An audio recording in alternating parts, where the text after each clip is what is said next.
सरकार थी।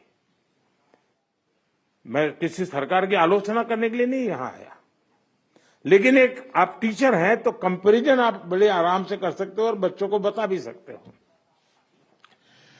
उस समय कितनी बड़ी मात्रा में टैक्स लिया जाता था पुरानी सरकार में। 2014 में मेरे आने से पहले रसोई का सामान हो या खेती किसानी से जुड़ी चीजें हो या फिर दवाइयां और यहां तक जीवन बीमा भी, ऐसी अनेक चीजों पर कांग्रेस सरकार अलग अलग टैक्स लेती थी। अगर वही दौर होता, अगर आज आप 2014 के हिसाब से होते तो आपको 100 रुपया की अगर चीज कोई खरीदते हैं तो 20-25 रुपया टैक्स का देना पड़ता है, अगर उस समय का हिसाब लगाए तो। लेकिन अब आपने मुझे सेवा का मौका दिया है। भाजपा सरकार में, एनडीए सरकार में हमारा जोर इस बात का है कि बचत कैसे ज्यादा से ज्यादा हो, परिवारों का खर्चा कम कैसे हो, और इसलिए अब जीएसटी में इतनी ज्यादा कटौती कर दी गई है। साथियों, कांग्रेस की सरकार ने कैसे आपका मंथली बजट बढ़ाया हुआ था, ये कोई भूल नहीं सकता है। टूथपेस्ट, साबुन, हेयर ऑयल, इन पर 27% टैक्स, आज आपको याद नहीं होगा लेकिन आप देते थे। खाने की प्लेट, कप प्लेट, चम्मच, ऐसे सामान पर 18 से लेकर के 28% टैक्स हुआ करता था। टूथ पाउडर 17% टैक्स, यानी रोजमर्रा की ऐसी हर चीज पर उस कांग्रेस के जमाने में इतना सारा टैक्स लगता था। हालत ये थी कि कांग्रेस वाले बच्चों की टॉफी पर भी 21% टैक्स लेते थे।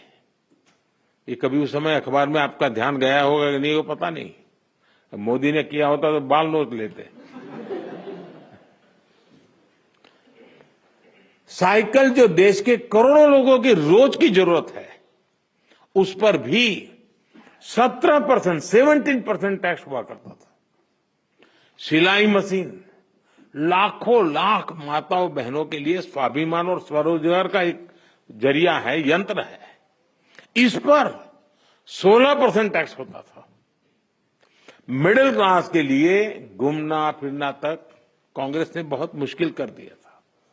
कांग्रेस राज में होटल के कमरे की बुकिंग पर 14% टैक्स और उसके ऊपर कई राज्यों में लग्जरी टैक्स लगता था, वो अलग।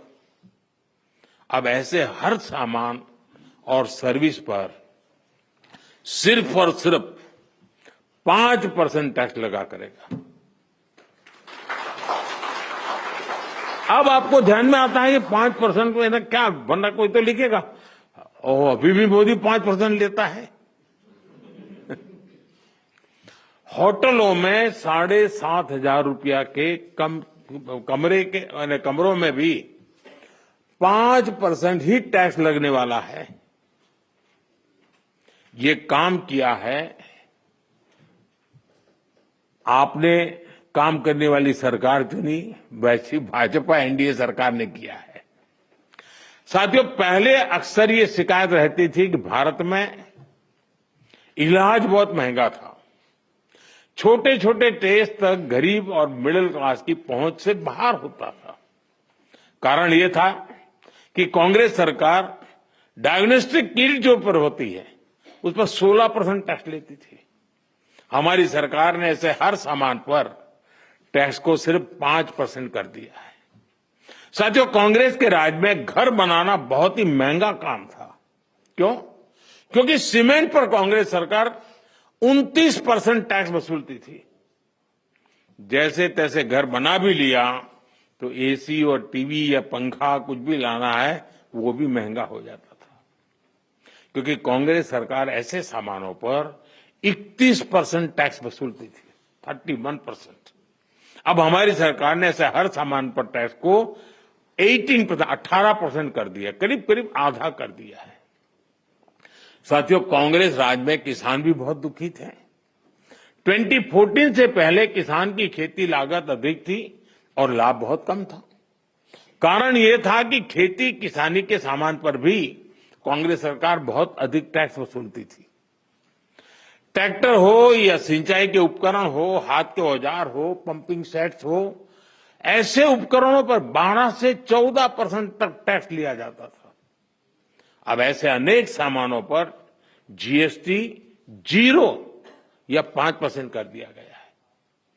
साथियों, विकसित भारत का एक और स्तंभ है हमारी युवा शक्ति।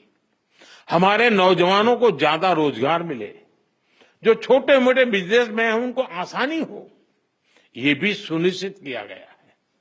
हमारे जो ऐसे सेक्टर हैं जिसमें सबसे ज्यादा लेबर लगती है, उनको जीएसटी की कम दरों से बहुत बड़ा सहारा मिलने वाला है। टेक्सटाइल हो, हैंडीक्राफ्ट हो, लेदर हो, इसमें काम करने वाले साथी, इस बिजनेस से जुड़े साथियों को बड़ी मदद मिली है। इसके साथ साथ कपड़ों और जूतों की कीमतों में भी बहुत कमी आने वाली है। हमारे स्टार्टअप्स, एमएसएमई, छोटे व्यापारी, कारोबारियों के लिए टैक्स तो कम हुआ ही है, साथ ही कुछ प्रक्रियाओं को भी सरल किया गया है। इससे उनकी सहूलियत और बढ़ेगी। साथियों, नौजवानों को एक और फायदा फिटनेस के सेक्टर में भी होने वाला है। जिम, सैलून, योगा जैसी सर्विसेज पर टैक्स कम किया गया है। यानी हमारा नौजवान फिट भी होगा और हिट भी होगा। और मैं आपको याद दिला दूं, सरकार आपकी फिटनेस के लिए इतना कुछ कर रही है, तो एक बात मैं बार बार कहता हूं, आप तो ऐसे लोग हैं डेली 200 लोगों से बात करते हैं आप लोग। आप लोगों को मेरी बात जरूर बताइए कि मोटापा हमारे देश के लिए बहुत चिंता का विषय है, इसलिए खाने का तेल 10% कम करने से शुरुआत करें। मोहम्मद जी, आप मेरा एम्बेसडर बन जाइए।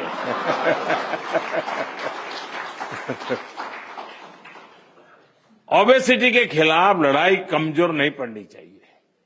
साथियों, अगर जीएसटी में हुए इस रिफॉर्म्स का अगर मैं सार बताऊं तो यही कह सकता हूं कि इससे भारत की शानदार अर्थव्यवस्था में पंचरत्न जुड़े हैं। पहला, टैक्स सिस्टम कहीं अधिक सिंपल हुआ। दूसरा, भारत के नागरिकों की क्वालिटी ऑफ लाइफ और बढ़ेगी। तीसरा, कंजम्पशन और ग्रोथ दोनों को नया बूस्टर मिलेगा। और चौथा, ईज ऑफ डूइंग बिजनेस से निवेश और नौकरी को बल मिलेगा। और पांचवा, विकसित भारत के लिए कोऑपरेटिव फेडरलिज्म यानी राज्यों और केंद्र की साझेदारी और मजबूत होगी। साथियों, नागरिक देवो भव, ये हमारा मंत्र है। इस वर्ष सिर्फ जीएसटी में ही कमी नहीं की गई, इनकम टैक्स में भी बहुत कम किया गया है। 12 लाख रुपए तक की इनकम पर टैक्स को 0 किया गया है। आजकल तो आप आईटीआर फाइल कर रहे हैं, तब इस फैसले का सुखद एहसास और भी अधिक होता है कि नहीं, यानी इनकम में भी बचत और खर्च में भी बचत। अब ये डबल धमाका नहीं है तो क्या है। साथियों, आजकल महंगाई की दर भी बहुत निचले स्तर पर है, नियंत्रण में है। और यही तो प्रो पीपल गवर्नेंस है। जब जनहित और राष्ट्रहित में फैसले लिए जाते हैं, तब देश आगे बढ़ता है। और इसलिए ही आज भारत की ग्रोथ करीब करीब 8% है। यानी दुनिया में हम सबसे तेज गति से ग्रो कर रहे हैं। ये 140 करोड़ भारतीयों का सामर्थ्य है, 140 करोड़ भारतीयों का संकल्प है। और मैं आज देशवासियों को फिर कहूंगा, भारत को आत्मनिर्भर बनाने के लिए रिफॉर्म्स का ये जो सिलसिला चलता रहेगा, वो रुकने वाला नहीं है। साथियों, भारत के लिए आत्मनिर्भरता ये कोई नारा नहीं है, इस दिशा में ठोस प्रयास हो रहे हैं। मेरी आप सभी से, देश के सभी शिक्षकों से भी अपेक्षा है कि आत्मनिर्भर भारत के महत्व का बीजारोपण, इस विचार की सीढ़ी निरंतर हर विद्यार्थी में करते रहे। आप ही हैं जो बच्चों को बहुत सरलता से उनकी अपनी भाषा और बोली में भारत के आत्मनिर्भर होने के महत्व को समझा सकते हैं और आपकी बात वो मानता भी है। आप उन्हें बता सकते हैं कि दूसरों पर निर्भर रहने से देश कभी उतनी तेजी से आगे नहीं बढ़ सकता जितना उसका सामर्थ्य होता है। साथियों, भारत के आज के विद्यार्थियों और आने वाली पीढ़ियों में एक सवाल शुरू से ही प्रचारित और प्रसारित किए जाने की जरूरत है। ये हमारा कर्तव्य है जी। मैं चाहता हूं असेंबली में भी इसकी चर्चा हो। कभी कभी तो एक प्रयोग करके देखिए आप। कभी हमें पता ही नहीं होता है कि हमारे घर में विदेशी चीजें कैसे घुस गई है, पता ही नहीं है। इरादा नहीं है कि मुझे विदेशी चाहिए, नहीं, पता ही नहीं है। बच्चे परिवार में बैठ करके एक सूची बनाएं कि सुबह उठने से दूसरे दिन सुबह तक उपयोग में आने वाली कितनी चीजें विदेशी हैं। उसे पता ही नहीं है। हेयरपिन भी विदेशी आ गई है, कंघा भी विदेशी आ गया है, पता ही नहीं उसको। जागरूकता आएगी तो कहेगा अरे यार भाई, मेरे देश को क्या मिलेगा। और इसलिए मैं मानता हूं कि आप पूरी नई पीढ़ी को आंदोलित कर सकते हैं। जो काम महात्मा गांधी जी ने किसी समय हमारे लिए छोड़ा है, अब पूरा करने का सौभाग्य हमें मिला है और मैं चाहता हूं कि हम लोगों ने करना चाहिए। और मैं बच्चों के सामने हमेशा एक बात उनको प्रेरित करते हुए कहता रहूं, मैं ऐसा क्या करूं जिससे मेरे देश की किसी न किसी आवश्यकता की पूर्ति हो। ये चीज है मेरे देश में नहीं है, नहीं मैं करूंगा, मैं कोशिश करूंगा, मैं मेरे देश में लाऊंगा। अब आप कल्पना कीजिए, हमारे देश में आज भी 1 लाख करोड़ रुपया का खाने का तेल बाहर से लाना पड़ता है। खाने का तेल। हम कृषि प्रधान देश हैं। या तो हमारी लाइफस्टाइल, या हमारी आवश्यकताएं, या हमारी मजबूरियां, तो ऐसी बहुत सी चीजें हैं। देश को आत्मनिर्भर बनाना ही पड़ेगा।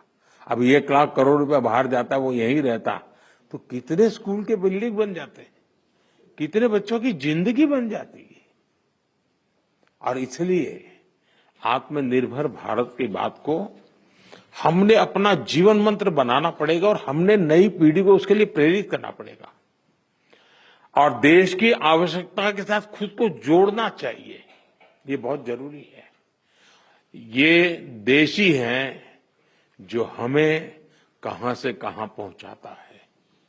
ये देश ही है जो हमें इतना कुछ देता है। इसलिए हम देश को क्या दे सकते हैं, देश की किस जरूरत को पूरा कर सकते हैं, ये हर विद्यार्थी के मन में, हमारी नई पीढ़ी के मन में जरूर रहना चाहिए। साथियों, आज भारत के स्टूडेंट्स में इनोवेशन के प्रति, साइंस और टेक्नोलॉजी के प्रति नया रुझान पैदा हुआ है। इसमें बहुत बड़ी भूमिका चंद्रयान की सफलता ने निभाई है। चंद्रयान ने देश के बच्चों को साइंटिस्ट बनने के लिए, इनोवेटर बनने के लिए प्रेरित किया।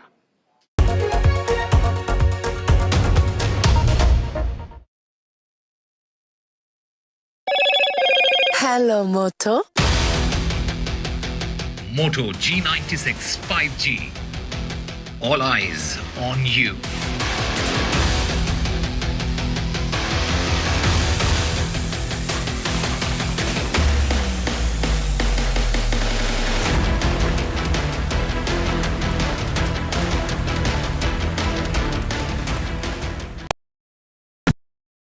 Gold plus optimistic reflective glass लगाओ, धूप की गर्मी को दूर भगाओ और बिजली का बिल भी बचाओ।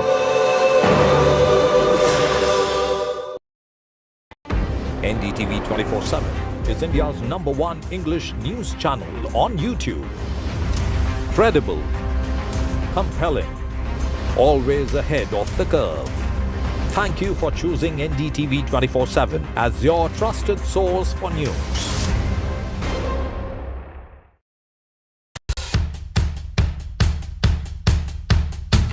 Markets move fast. And so should your portfolio. Expert insights, real-time stock picks, Do I buy Ola? Should I hold CDSL for the long term? buy, sell or hold. The answers you need, straight from the experts. Callers from India and across the world. Connect live, ask, decide and invest wisely. Your portfolio, your future. Ask Profit.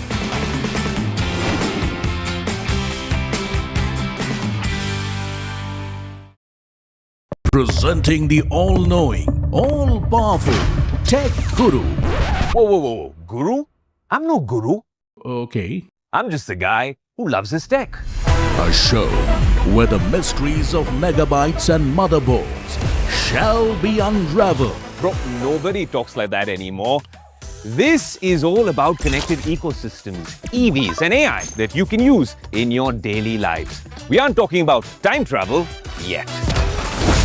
Gadgets tested under extreme conditions. But why? I review tech for people like you and me. You know what?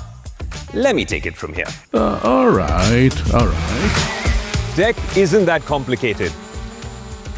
In fact, it's about making our lives simpler, better, and more fun. That's what we do on Tech 360. Real talk, real reviews, tech that you can actually use. Tech has changed. So should your tech show.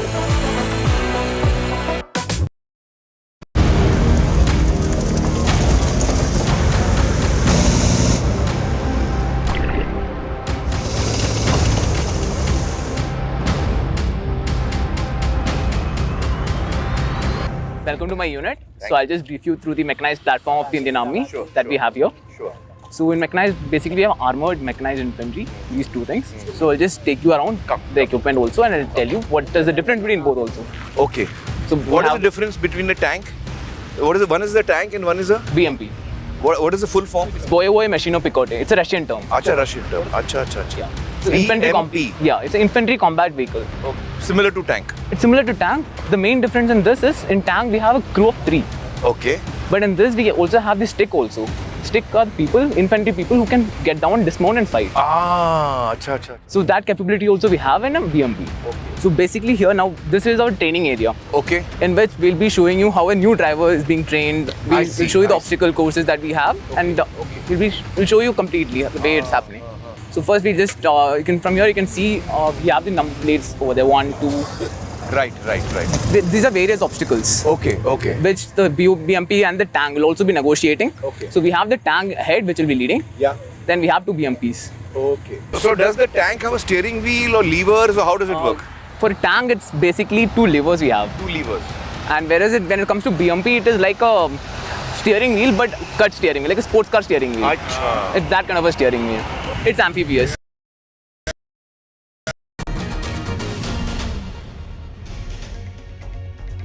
Hello and welcome to the Southern View. Lots lined up, including a special focus on the GST reforms with Vasudha and me this evening. Namaskaram, Namaskara, Baunnara, Nallarikingla.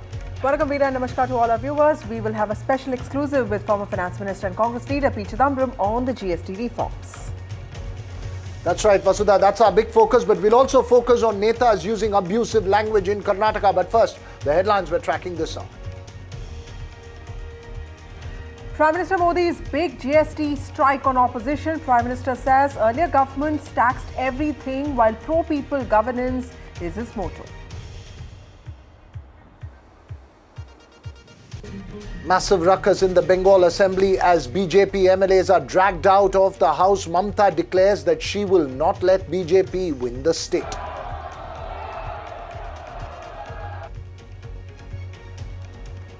Prime Minister Modi holds bilateral talks with Singaporean Prime Minister, reiterates that fighting terrorism is a duty of all, thanks Singapore for support after Pahalgam attack.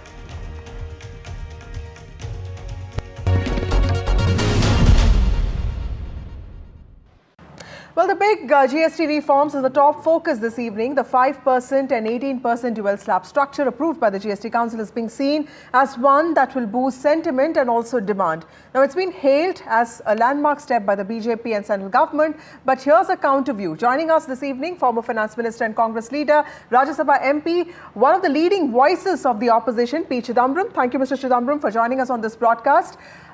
In your post on X, you have welcomed this move, but you've said that it's 8 years late. You've also asked what prompted the government to make this move. You've also listed out multiple issues. What is your assessment of the reforms and what do you think of this? Let me make it clear. This is what we have been asking for the last 8 years. I mean, if you want, you can check with Dr. Arvind Subramanian. We have all asked that multiple rates should be done away with. There should be one low rate. All right, they have got two rates. That's okay. One low rate plus a rate, and low rate minus a rate.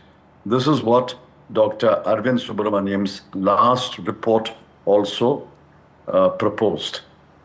But I know the conversation with the late Mr. Arun Jaitley and what he told me. He said, let's pass the bill and we can amend it later. I said, why should you pass the bill? It has to be brought into force on the midnight of 1st of July. Why? Why can't it be brought into force on the midnight of 1st of October? Anyway, they didn't listen to us. We have been saying this for the last 8 years.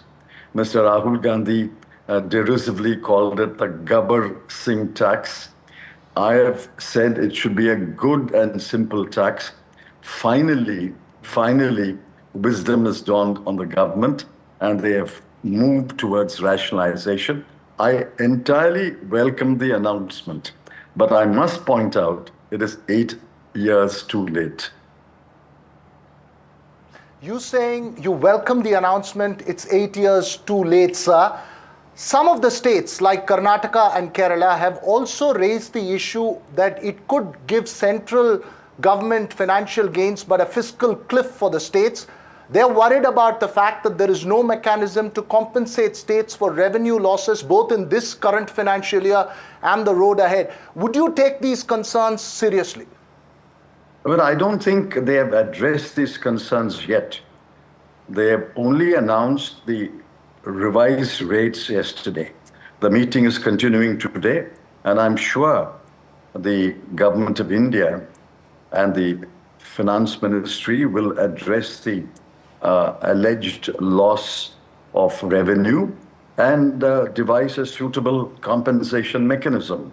When we introduced GST, when my predecessor, Mr. Yashwant Sinha, constituted the group of ministers, and I continued and held several meetings with a group of finance ministers, this was a topmost concern. And we assured them, and Mr. Arun Jaitley also assured them, that a compensation mechanism will be announced. Now, whether the mechanism is satisfactory or not, a separate question. But I'm pretty sure that a wise government, which is a step, will address the issue of a possible loss of revenue for the states. Right. Mr. Two slabs, 5 and 18%. There are also those who have questioned if the gap is too huge. Are you in principle in agreement with the two slab principle? Is there anything that you would want to watch out for as it's being implemented? Our recommendation was a single rate. A single rate with a plus, a small plus and a small minus. All right, it may turn out to be a 3 rate, but it's still a single rate. World over, there is a single rate for GST, most countries.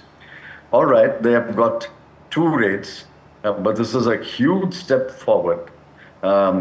It's a hop, step, and jump. They have hopped, they have stepped, but they will eventually jump.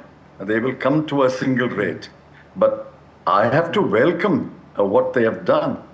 But I must add that it is done 8 years too late. You're making that point. You made that point on your post on X as well, sir.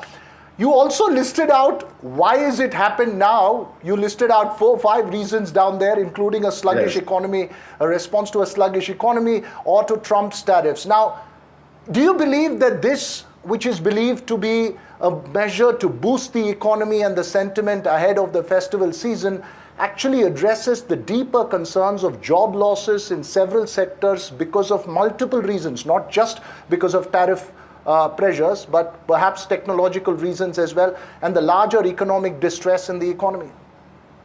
It does not address all the issues, but it will help address some of these issues. For example, consumption is low, and consumption will be boosted. I've spoken to several people since last night, and I've spoken to people today. Everybody is unanimous that consumption will be boosted. There's another grave thing that many of you have forgotten, that thanks to COVID and thanks to the GST mechanism, several lakh MSMEs have closed down. So it's possible that if the government addresses that issue of closed down MSMEs, some of them will revive. MSMEs closure directly contributed to job loss. So it's possible that the government will aware of that issue. We have flagged it. I flagged it immediately after COVID and immediately after GST. So the combination of 2 factors led to several lakh MSMEs closure, and it's possible that they will address that issue. But I can't speak for the government. I can only speculate. I can only hope that they will. This is not the end of the road. This is the beginning of the journey to revise and revamp the GST structure. Right. There are still pitfalls. For example, the entire GST law is so complicated that no ordinary businessman can file the return on his own. In fact, in a small town like Karaikudi, there's a mushroom of so-called accountants, not necessarily qualified, but familiar with computers, and they have mushroomed, and every shopkeeper has to engage somebody to file the return. I have appeared in several cases of GST disputes, and it's so complicated. I mean, I'm willing to help simplify the law. They claim that they are simplifying the law, but the GST law is the most complicated law. And for years, they did not even prescribe the forms. Right. They had ad hoc forms. Therefore, there are many, many other issues. But now that they have started this journey, I hope they will be wise enough to continue the journey and complete the journey. Right. Mr. Chidambaram, the Prime Minister... Since you're mentioning... Sorry, Vasudha, I just wanted a subsequent question to Mr. Chidambaram on, since he's brought up Karaikudi, I also want to bring up Tirupur, because that's one of the areas where there's going to be enormous distress because of Trump's tariffs. And you spotted about the MSME sector per se. In a sense, you would believe that there needs to be multiple steps at an enormous scale to address the core issues in the economy after this GST reforms measures roll in. Of course. This is not the panacea for all the ills of the economy. They have to do several other things. But at least I'm happy that they have addressed a large portion of the GST problem. Not entirely. But there are many other issues that they have to address. Right. Mr. Chidambaram, I remember your piece, and I really want to ask you this about the bully in India, and you talked about Trump tariffs. Are you optimistic that India will be able to navigate the situation with regard to tariffs? I don't know. I think the Indian Foreign Service is still Indian, but it no longer serves the government, because the government believes that the Indian Foreign Service does not serve them, and they treat it as a foreign. If they heed the advice of the Indian Foreign Service, seasoned diplomats, I think we can navigate that. But if they act on instinct, a Trumpian instinct, if we also act on instinct, Trumpian instinct. I mean, you do something instinctively and I do something instinctively. I think the Jula diplomacy, dosti diplomacy are all no place in a real practical world. It's a hard-nosed world. You have to rely upon professionals, seasoned diplomats, people who have known the American establishment for several years. If you rely upon them, I'm sure it can be navigated. How does China navigate America? Because the Chinese foreign bureaucracy or foreign service bureaucracy is deeply entrenched. But here, I think I've known people tell me or tell others who told me that the foreign service is not dependent upon as much as it should. And this is all political instinct prompting responses. Right. But Mr. Chidambaram, the diplomatic aspect aside, sir, in case, in a sense, in terms of the MSME sector, there is going to be a short-term impact and then there is going to be a long-term impact of the Trump tariffs. What would you believe is that one key measure that's needed in the short term to ensure they don't dip below a tipping point? MSMEs. Yes. Are you talking about MSMEs? All right. Yes. MSMEs which are running will get a boost by the GST cuts. They may not require too much help, except perhaps working capital. If they have to expand their production, if they expand their inventory, if they have to make capital investment, they should be given working capital and easy credit. But for the MSMEs which have closed down, there should be a well thought out package. Why are they closed down? Which sectors have they closed down? Sector by sector, you should invite the MSMEs, entrepreneurs who have closed down and find out what ails them and make sure that they reopen the MSMEs. It's possible. It requires hard work, but I'm sure the FM will take this advice as good advice and put in the hard work. Right. Mr. Chidambaram, as a prominent voice of the opposition, what is your message to the Finance Minister and the Prime Minister on the GST reform, specifically on the implementation, because the rates would get announced, I mean, they'll be in place on the 22nd of September. The Prime Minister has pitched this as a very big Diwali gift for all Indians. It's not a Diwali gift. I mean, this paternalistic attitude is what I oppose. It's not a Diwali gift. It's a blow to the industry, to the consumers, especially to the MSMEs. They have realized that they dealt a severe blow. They are repenting for the blow.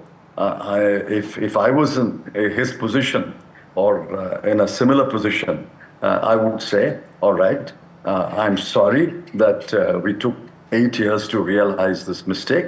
But I am now willing to redress the injuries. Come and tell me. And first, he should start by consulting the opposition leaders. He should start by consulting economists. He should start by consulting people who understand finance and economics. Now, they may be neutral, they may be belonging to the opposition parties, they may be economists who are out of favor, but irrespective of their label, you should address the issue by taking as many views on board as possible. And then find out, I think there are enough people in the government today who can distill the recommendations into concrete action. For example, Mr. T.V. Somanathan is their cabinet secretary. There is Mr. Shaktikanta Das, who is the secretary to the Prime Minister. And there are many other people. You should You should leave it to them and then ask them to distill the recommendations. Then you can take a political view. But you can't take a political view and say, now bend economic theory and economic principles to my political instinct.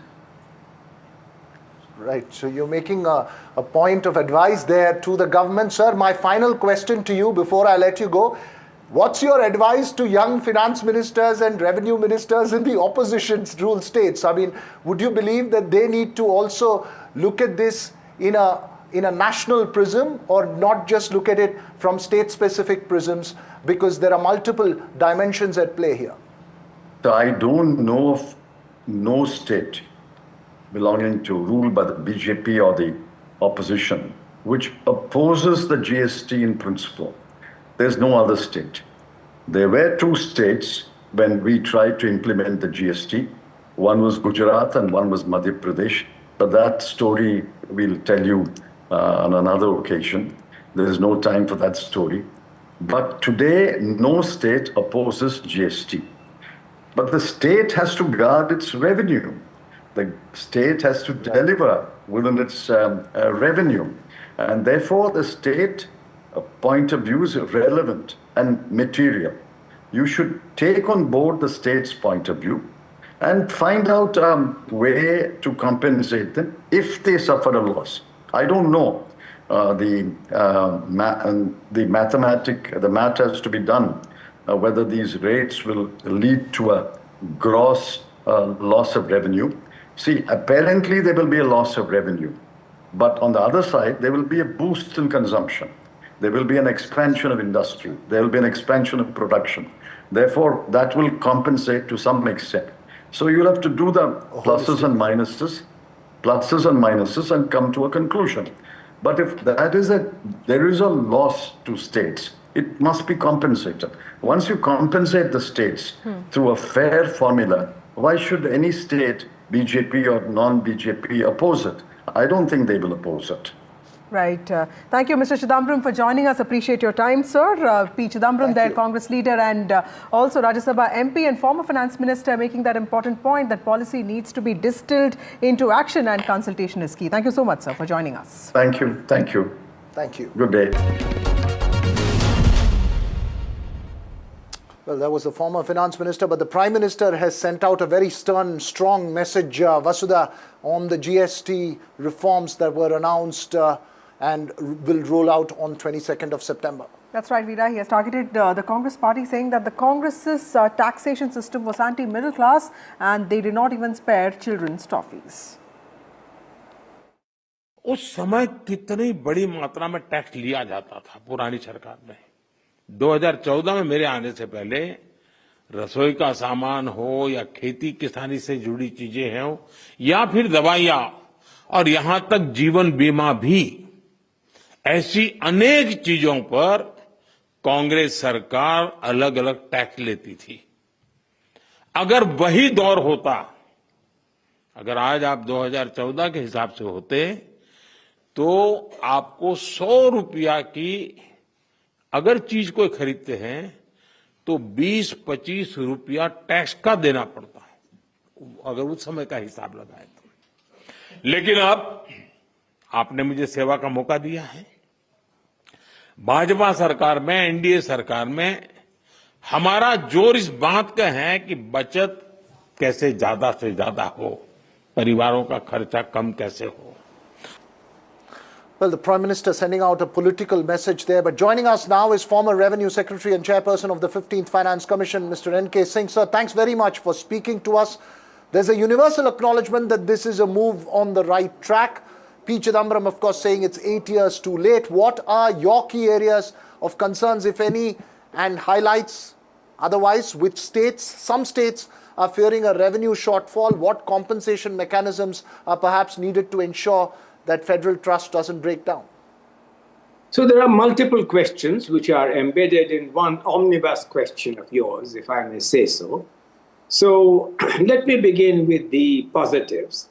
I think that it is widely appreciated. I heard towards the end, I heard the former finance minister, Mr. Chidambaram, also speak, and I took note of what he was saying, except that all honesty, I think that Mr. Chidambaram would be the first to concede that the idea of the GST was mooted in 1991 as part of the economic reforms of 1991. If you see the leftover notes left by of that period, you will see that we moved over. Chidambaram is very well aware of a unified mod VAT and so on.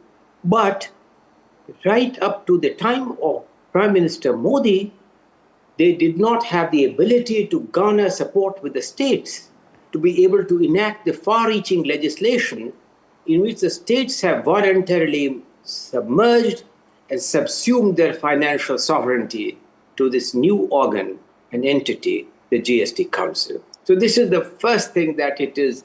I think it's Prime Minister Modi period when the GST commenced. That's the first thing.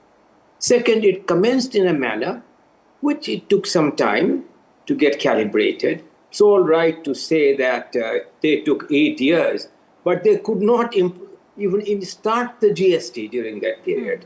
So in 8 years, we have made substantial progress to achieve the objective, which we did yesterday in a very far-reaching recalibration of the GST. Consider the items of the number of items on which there is zero GST.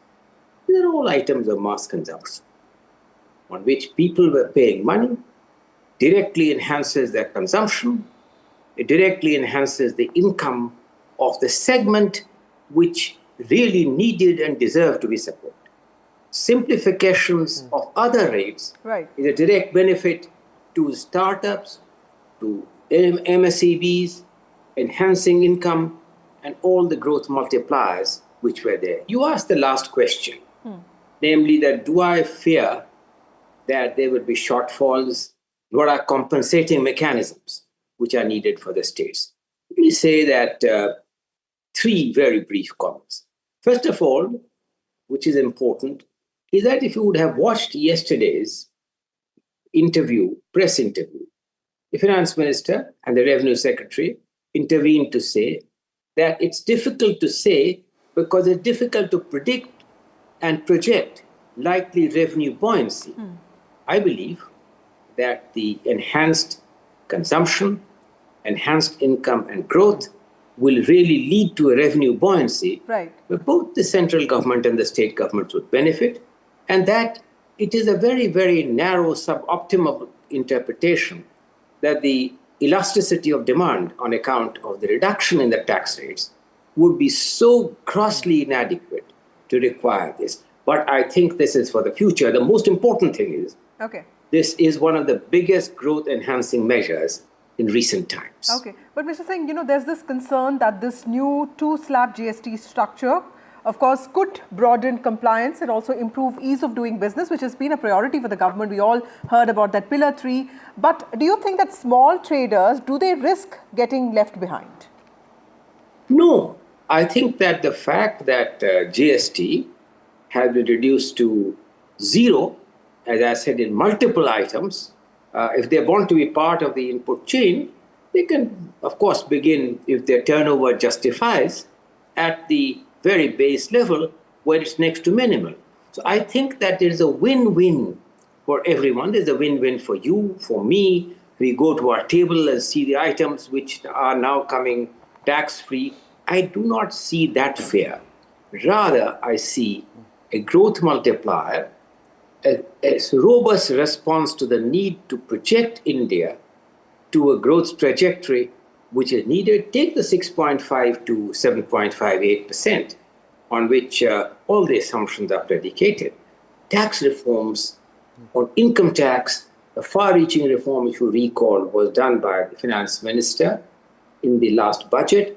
Earlier than that, if you remember, even during the pandemic, it was Prime Minister Modi who converted that challenge into an opportunity. The current international situation enjoins upon us to grasp this opportunity, to bring about qualitative changes and enhance the comparative efficiency of the Indian economy. To be able to have a growth rate which is necessary to justify India becoming a high-income country by 2047.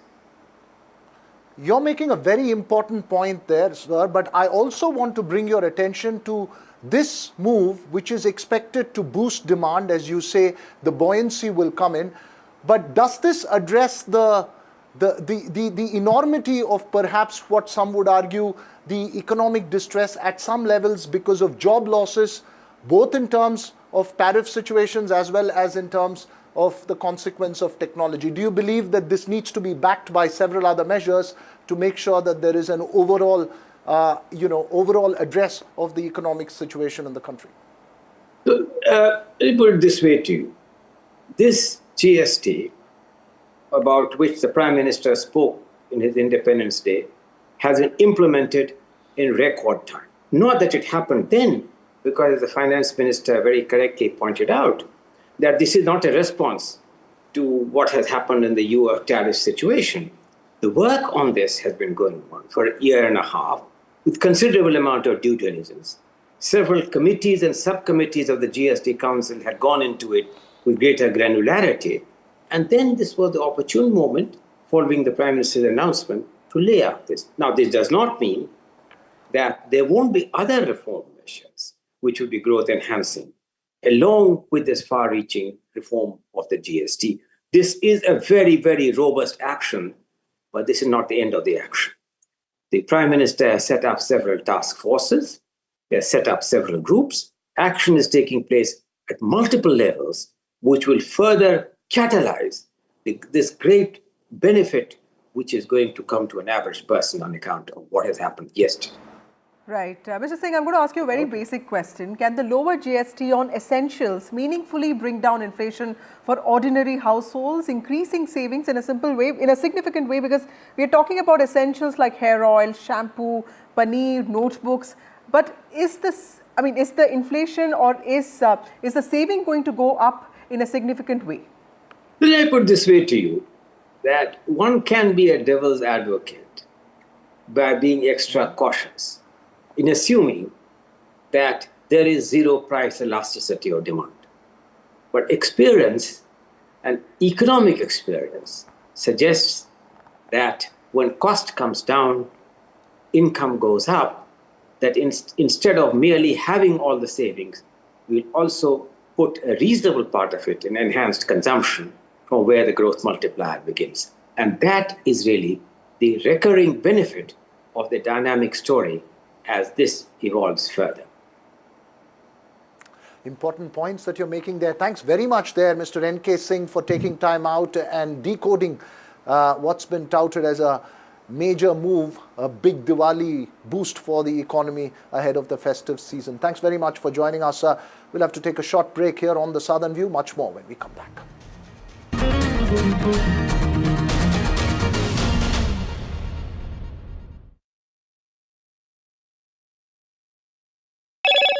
Hello, Moto. Moto G96 5G. All eyes on you.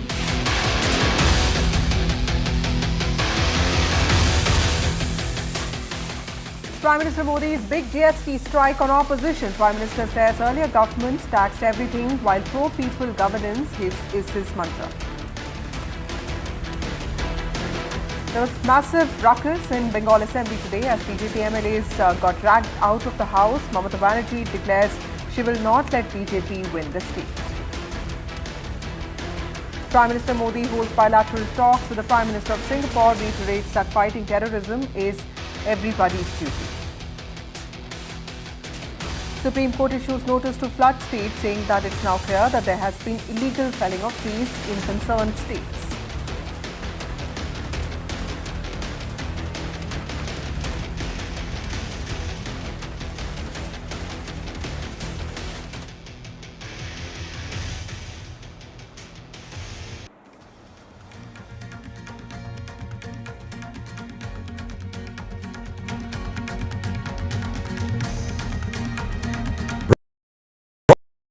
तू ही तो है जिसकी सच्चाई वाली clarity की वजह से मैं आज यहाँ हूँ। गोल्ड प्लस सिल्वॉक्सी मिरर्स, ऐसी क्लैरिटी कि आपको सिर्फ सच नजर आए, चाहे कितने भी साल बीत जाएं।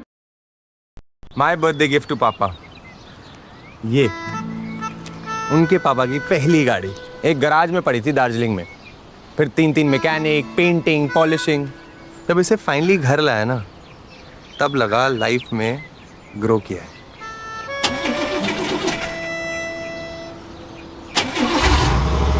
बुलाओ। SIP करो, इन्वेस्ट करो, लाइफ में ग्रो करो। प्रतिभूति बाजार में निवेश बाजार जोखिमों के अधीन है। निवेश करने से पहले सभी संबंधित दस्तावेजों को ध्यान से पढ़ें। Fenesta windows, beautiful and durable designs, installation से मेंटेनेंस की लाइफ लॉन्ग कस्टमर सर्विस। आपके घर में फिनिस्टा नहीं है तो कॉल कीजिए। Fine, finer, Finesta. Rajasthan is history, culture, and much more. And I have been reporting on all things royal for more than 25 years. The colors, the culture, and the complexities of the Northeast is different from the rest of the country. I have been bringing the Northeast closer to the capital for over 15 years. Madhya Pradesh is the heart of India, and I have been capturing its every beat for over 10 years, covering the corridors of power, what is said, what is left unsaid, and what it actually means for you and me. I have it all covered. Kashmir is often called paradise on earth, a region that has been in a state of flux from conflict to India's crowning glory. I have been reporting and decoding Jammu and Kashmir for last 3 decades.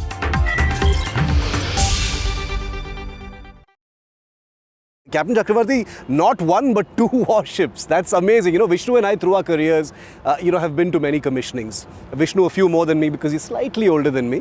He wants to rub that in. But that's just a side dig. Carry on with the... Yeah, but 2 ships is incredible. I mean, that's, tell us why that is so significant. You know, the Indian Navy with its huge expanding responsibilities is hungry for more ships. So getting 2 ships at the same time is a bonus, isn't it, sir? Yeah, of course. Like you said it yourself, the responsibilities are increasing. Indian Ocean is where the action is happening, and Indian Ocean is going to be the future playground for all not just the navies, the nations around the world. And Indian Navy, as the preferred security partner, is very active in this area. Given the responsibility and the large area that is, the number of assets is required. And that's the reason we are getting these warships. They're not just numbers, it's not just the quantity, it's the quality of these warships also, because they have high speed and they have got very large endurance and they can stay out at sea for long times. The frigates are very versatile ships to be. And so these 2 warships are going to add a punch, not just to the Eastern Naval Command, in particular, of course, Eastern Naval Command, but to the Indian Navy in general. Hello बोलिए madam, डब्बा trading कब से चल रहा है पता है madam आपको? हम और आप तो जन्म भी नहीं हुआ था हमारा। We investigated a shady advisory firm that has spent big bucks on advertising on the front pages of national dailies. ये आपको बिल्कुल उसका ऐसे हल्का सा भी खौफ नहीं है। मैडम एक बात को खौफ किस लिए रखना चाहिए ये तो बताओ, कौन सा गलत काम कर रहा हूँ मैं? After our report, we also saw NSE came out with a cautionary circular to the investors. Market Regulator Securities and Exchange Board of India has also come out with a release talking about the actions that it has taken. Cyber complaint has also been filed against the entities involved in this entire Dabba trading scam.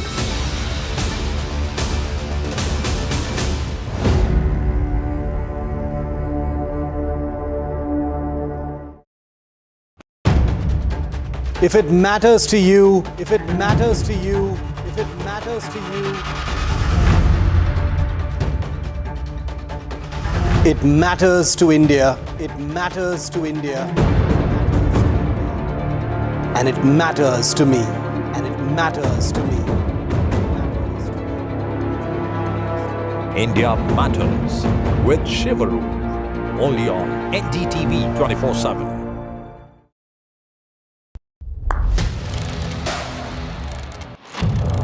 What seems settled for me is unfinished business. So I rewind, I pause, I reflect, I dig until what's buried stands up to be counted. Breaking ground, not just headlines, the meaning behind them. This is Breaking Ground with me, Vedika Sood. Breaking news का जमाना है, सबको तिल का ताड़ और राई का पहाड़ बनाना है। ऐसे में जनता के जूते के अंदर फंसा कंकड़ कौन देखे? बड़े बड़े मुद्दों के शोर में जमीन से जुड़े मुद्दे अक्सर खो जाते हैं, लेकिन देश तरक्की तब करता है जब जनता के माथे की शिकन हमारी हेडलाइंस बनती है। मैं सैयद सुहेल भारत को जीता हूं, भारत की बात बताता हूं, एनडीटीवी इंडिया पर। We'll go in a bulletproof vehicle, which is a make in India.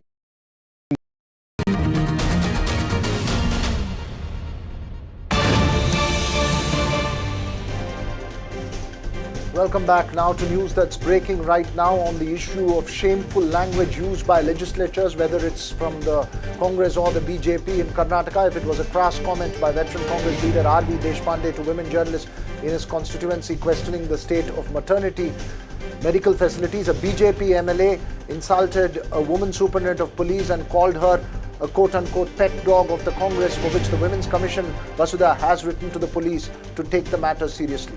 That's right, Veera. These are not the first offensive, abusive comments made by legislators in this country. And this is beyond just Karnataka. We have seen this happen across the country.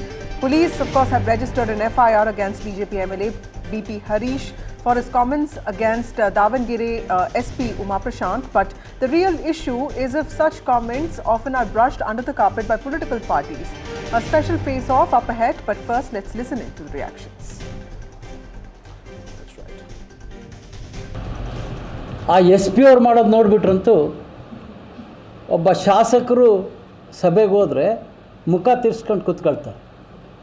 ಅದೇ ಶಾಮನೂರು ಮಂತಂದವರು ಒಂದೊಂದು ಗಂಟೆ ಗೇಟಲ್ಲಿ ನಿಂತ್ಕೊಂಡು ಕಾದು ಅವ್ರು ಬಂದಿದ್ದನ್ನು same ಅವ್ರ ಮನೆ ಪಾಮ್ರಿನ್ ನಾಯಿ ಥರ ವರ್ತನೆ ಮಾಡ್ತಾರೆ. I don't know why the media is always surprised when BJP MPs, MLAs or their entire cadres make derogatory remarks on women. That is what they are taught. That's what they are taught in their RSS shakhas. The Manusmriti is in their blood. That is why they speak like this. This is not the first time that's happened.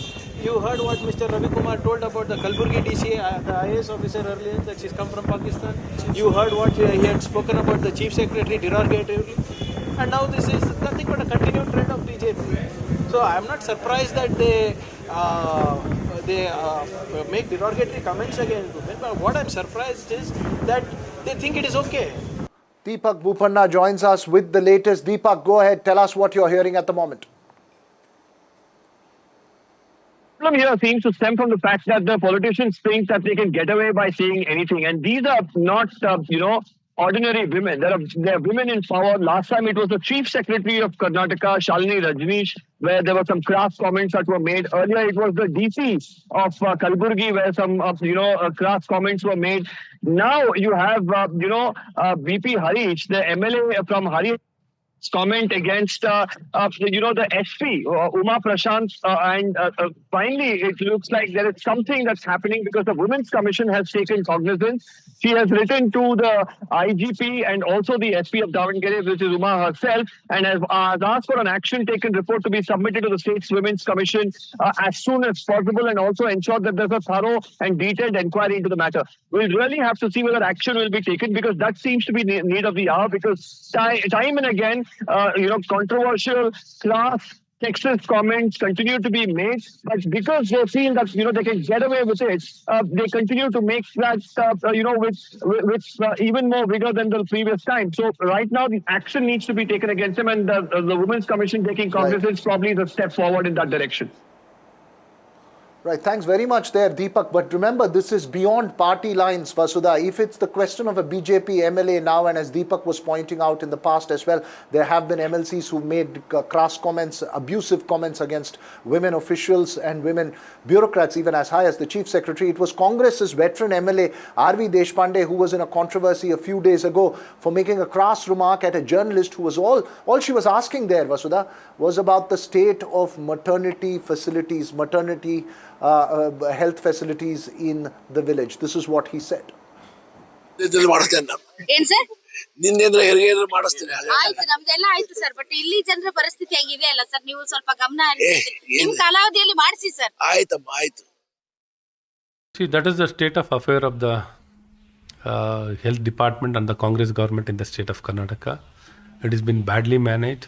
The most important social sectors, let it be education or housing or healthcare, drinking water has been completely neglected, and people of Karnataka have been suffering very badly because of the misgovernance, and probably it has been very strongly reflected by the statement of R.V. Deshpande ji, a senior, a leader.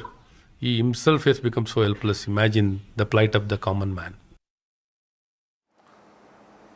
Well, as I mentioned, this is beyond political parties. It's the question of abusive language in politics. Does it get brushed under the carpet and condoned? There was a huge furor over remarks against the Prime Minister in Bihar, but is that a pure political optics that it's being debated? What about comments of this nature that get condoned? Joining us this evening, Siddharth Yadav of the BJP as well as Sujata Paul of the Congress. Siddharth Yadav, you've heard the comments there. A BJP legislator is calling a superintendent of police a pet dog. A Congress legislator is being absolutely crass in responding to a woman journalist asking him a serious question. Does this often get political acceptance and brushed under the carpet? No, I do not think that such statements made by any faction of the political spectrum should get condoned. There definitely should be a sanctity and there definitely should be a discipline of what politicians and political leaders say. And we as a Bharatiya Janata Party try to maintain that. What has to be understood is that three issues that are currently in this. Number one is the issue in Karnataka. What people in Karnataka are facing, what the opposition in Karnataka is facing, is what is trying to being highlighted when such issues are being faced. When people face such misgovernance issues, definitely people have to voice it up. When officers and administration in Karnataka do not listen to welfare issues of the public, welfare issues raised by the elected representatives of the public, but are often seen as political activists serving one political party or one political family, then definitely it has to be voiced. Number two, this can voicing it, compared. Siddharth, calling somebody a dog of the opposition party or the ruling party is extremely unfortunate. Sujata Paul, one thing that R.V. Deshpande did... As I said, that these should not be condoned. Neither does the Bharatiya Janata Party condone them, but never, and I don't think that you or anybody else also should be comparing this to what is being said to Prime Minister and Prime Minister's mother. When Prime Minister is being accused, when Prime Minister is being abused by filthy language, and his mother is being abused by filthy language by political leaders themselves on stages where Rahul Gandhi and Tejasvi Yadav are doing their yatra, it is something which is totally unacceptable. Having said that, there is no doubt that political sanctity and discipline in political language has to be maintained. Sujata Paul, respond to that. Siddharth is saying that it is because of the kind of culture that the Congress party or opposition propagates is what is also leading to this. This is clearly the culture of the RSS and the BJP combined. Because BJP springs from the RSS and RSS has never given equal status to women. Has any women, have you seen any women in the RSS? They have a separate organization completely. Why? In today's time and age, they haven't made changes. If you remember some years ago, you were debating on various clubs of West Bengal, which had ensured that women became part of those clubs when that was not the case earlier. Here, you just look at what they're doing. They ensure that women are treated like rags. They have no respect for women, and we have just seen the BJP spokesperson also find justification and says that there should be no comparison between what has happened with the Prime Minister. Why? As far as the Prime Minister is concerned, he's the Prime Minister not of the BJP but of the country. And if anybody abuses his mother, it is wrong. But if you send those people into our rallies, and especially when the convoy has moved away and these people spew this kind of language, it is because you want to benefit from it in your elections. Having said that, when you talk about Mr. BP Harish, how can he address an officer of the rank of SP in this manner? He's calling her a dog. Come on. I mean, like now you're going down to this level and a dog at the door of a particular family. This is what they're saying. So this clearly means that they have no belief in any family, first of all, by what the BJP spokesperson had just said. But everybody comes from I'll some get family, Mr. no? Yadav We to can't respond abuse to the this, family. but there also is a question raised over whether there needed to have been condemnation at the top, in the most unequivocal terms of what happened in Bihar as well.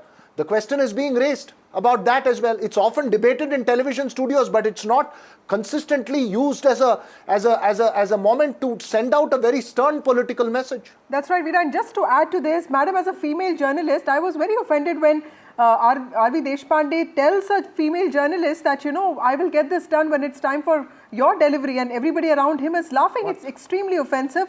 How do journalists work, when you have people like this? Vasudha, that is a fact, and all of us are on the same page as far as that is concerned, because women find it very difficult, whether it is a political party A or political party B, to move ahead also in politics. And this kind of mindset really does need to change, and we need to condemn it every time somebody does it. But has anybody ever condemned the Jersey guy analogy? Has anybody condemned the Congress ki vidwa for a widow? This is the kind of politics that the BJP plays. Has Rahul Gandhi ever said that, Vasudha, please let me respond. because I have been abused, Siddharth you should Yadav vote respond for to me? that. The Let Prime Siddharth Minister does respond. not give governance. Vasudha, Siddharth respond to it. gain Ma'am, let him sympathy. respond That is now. his caliber. Siddharth, yeah. Vasudha, I feel in few things whataboutery should not happen. I said that unequivocally across the political spectrum, discipline in political language should be maintained. This is what the Bharatiya Janata Party feels.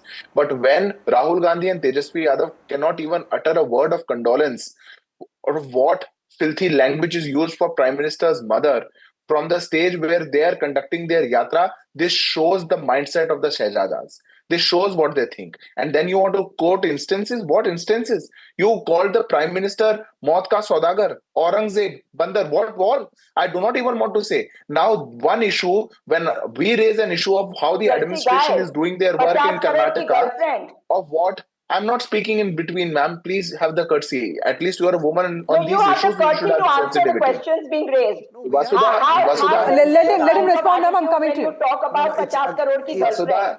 And it's again become a he said so, you said so, not addressing the larger issue. I think we'll have to leave this. I'm very sorry, but we are addressing the larger issue. When it is about the administration and it is about someone raises of what the administration is doing in Karnataka and how they have become puppets in one political family or one political party, activists of one political party, it has to be raised. But when Congress tried to make it an issue of women empowerment, mandi ka bhav kya hai? Kisne bola tha? Who said what? To Hema Malini ji, absolutely unacceptable to call an SP or rank officer, irrespective of what your problem is a pet talk. It's as condemnable as the comments made against the Prime Minister, as condemnable. Any comment anywhere is equally condemnable. But I think we leave that conversation here.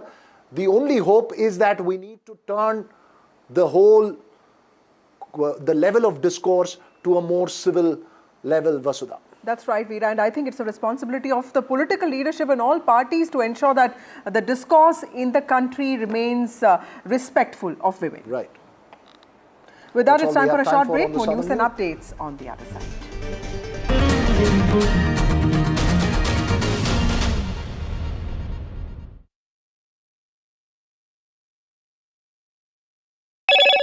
Hello, Moto. Moto G96 5G. All eyes on you.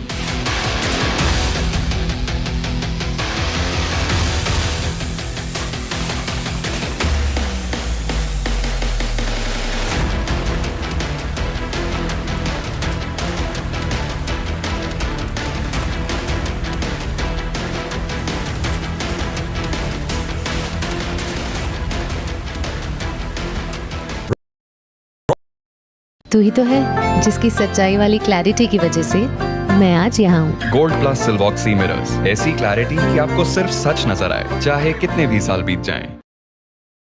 My birthday gift to पापा, ये उनके पापा की पहली गाड़ी एक garage में पड़ी थी दार्जिलिंग में, फिर 3 मैकेनिक, पेंटिंग, पॉलिशिंग। जब इसे फाइनली घर लाया ना, तब लगा लाइफ में ग्रो किया है।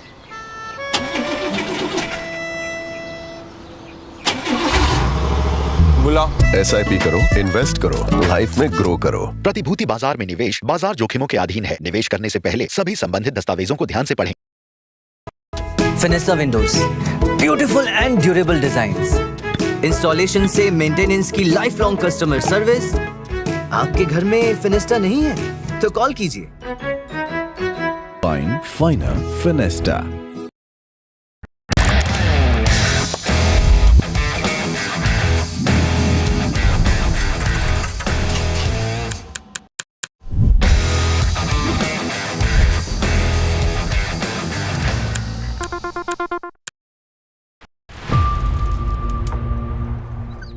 We see the problems, but you as a social entrepreneur see the solutions.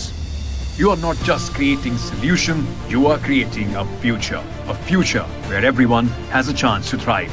For the change makers, the innovators, the ones building a better world, one solution at a time. The Adani Green Talk Social Impact Awards are created for you. Green Talk Social Impact Awards 2025, coming soon. Pulling us Other into opposition this parties. They argue, I conclude. They deflect, I drill down.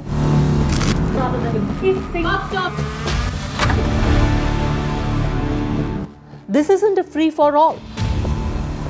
It's a reckoning. No filler, no fog. Only the facts and where they lead. Every night at 9, the case closes because the buck stops here.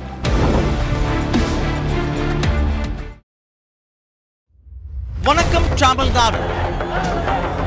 Now the battle for Tamil Nadu 2026 is open now.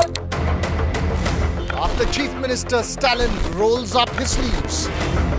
And Vijay steps in as a star challenger. This is a mass gathering, not for cash. Meanwhile, a former Chief Minister, Edapadi Palanisamy, begins his fight back. The big comeback campaign by EPS has well and truly begun. These are all the ultimate players, and this is going to be the ultimate test.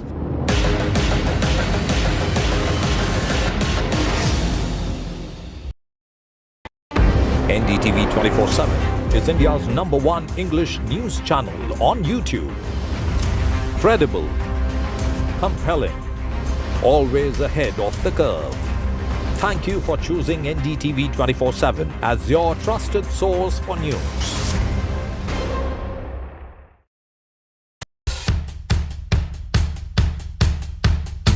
The markets move fast. And so should your portfolio.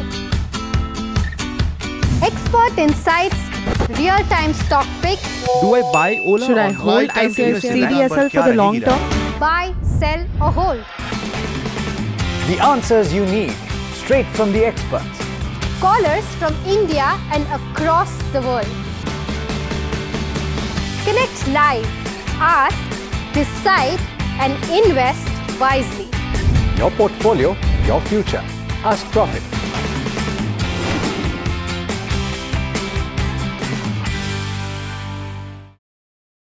Presenting the all-knowing, all-powerful Tech Guru. Whoa. Guru? I'm no guru. Okay. I'm just a guy who loves his tech. A show where the mysteries of megabytes and motherboards shall be unraveled. Bro, nobody talks like that anymore. This is all about connected ecosystems, EVs and AI that you can use in your daily lives. We aren't talking about time travel yet. Gadgets tested under extreme conditions. But why? I review tech for people like you and me. You know what? Let me take it from here. All right. Tech isn't that complicated. In fact, it's about making our lives simpler, better, and more fun. That's what we do on Tech 360. Real talk, real reviews, tech that you can actually use. Tech has changed. So should your tech show.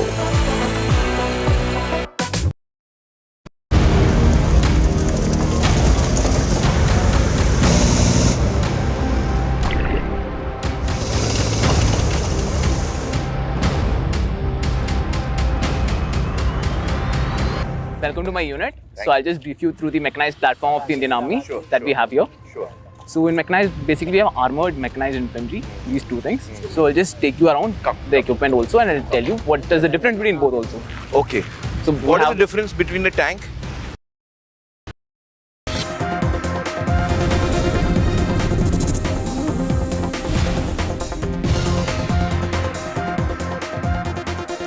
Good evening and a very warm welcome to India Matters on Thursday night. I'm Shiv Arur. The shockwaves, the very positive shockwaves of GST 2.0, I'm sure are being felt everywhere, including in your households. You know exactly what's cheaper or more expensive. But there is one aspect of the GST that stands out to me as hugely important, and I'm going to be telling you about today. Cheaper medicines, 4% GST on health insurance, which is a game.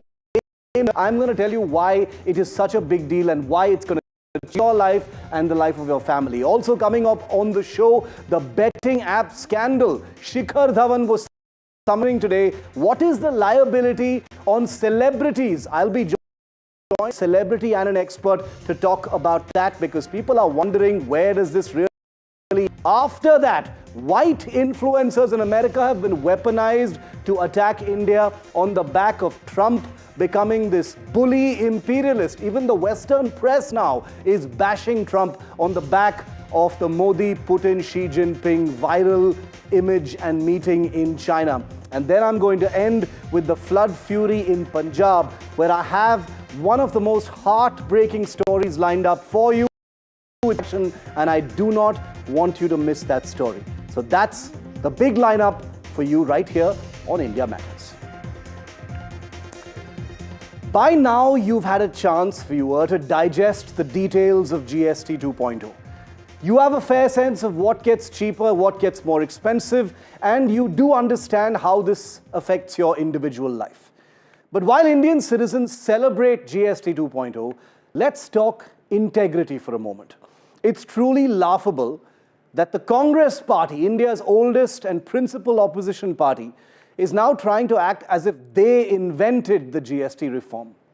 In 2018, their top spokesperson, at that time a TV journalist, argued that Modi's GST structure was how it should be, throwing their current criticism with the party into very serious doubts. Meanwhile, the data tells its own story. In 2024-25, India's gross GST collections hit an all-time high of 22.08 lakh crore, nearly double what it was just a few years ago. Even this August, last month, the GST collections rose to 6.5% year-on-year to 1.86 lakh crore, driven by domestic demand. Now, these numbers prove GST has matured into a powerful engine of fiscal strength with widespread compliance. Yet here comes Leader of the opposition Rahul Gandhi, suddenly projected by his party as the visionary who prescribed this all along, thanks to a series of tweets in 2016 where he talked about slabs. Now, this from the man who once branded GST as Gabbar Singh tax, and in 2022 pitched a single low slab of 18%, a move that was less economic wisdom and more pre-poll desperation in my view. Apart from contradicting his own stand just 6 years previously, and let's not forget, if the Congress was so sagacious on reform, why did the UPA government, led by the same Congress party, fail to implement GST through a whole